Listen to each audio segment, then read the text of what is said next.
Hello guys, இன்றைக்கி நம்ம TNPSC group 4 exam simple interest sum அதில் இந்த நம்பர் ஆஃப் இயர்ஸ் இந்த மாதிரி கொடுத்துருந்தா இதை எப்படி சால்வ் பண்ணுறது அதுதான் பார்க்க போகிறோம். வாங்க வீடியோக்குள்ளே போகலாம். இப்போ என்னென்னா இங்கே நமக்கு சம்மில் பிரின்சிபல் அமௌண்ட் அசல் ரூபாய் 46,000 ஒரு ஆண்டு 9 மாத காலத்திற்கு பிறகு தனி வட்டி மூலம் மொத்த தொகையாக 52,440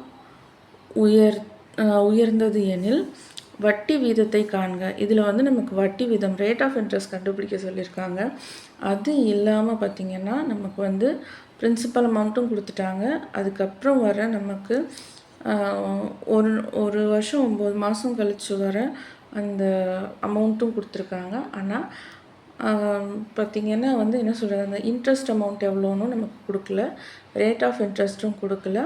அதே போல் நம்பர் ஆஃப் இயர்ஸும் எப்படி கொடுத்துருக்காங்கன்னா இந்த மாதிரி நமக்கு கொடுத்துருக்காங்க. நமக்கு இதுலேருந்து ரேட் ஆஃப் இன்ட்ரெஸ்ட் கண்டுபிடிக்க சொல்லியிருக்காங்க. ஸோ இதில் ஒரு பார்ட் என்னென்னா நம்பர் ஆஃப் இயர்ஸ் இப்படி இருந்தால் எப்படி சால்வ் பண்ணுறதுன்னு மட்டும் சொல்கிறேன். மிச்ச சால்விங் ப்ராசஸை அடுத்த வீடியோவில் சொல்கிறேன். ஸோ என் அப்படிங்கும்போது அது ஒரு ஆண்டு 9 மாதம் போது ஒரு வருஷத்துக்கு 12 மாதம் இல்லைங்களா? அப்போ 1 அப்படியே இருக்கும். இது 9/12 நம்ம எடுத்துக்கணும்.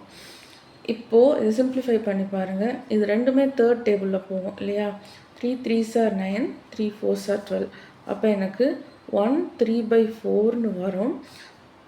இது இன்னும் கொஞ்சம் சால்வ் பண்ணணும் அப்படின்னா ஸோ 4 1s are 4, 4 + 3 7. ஸோ 7/4.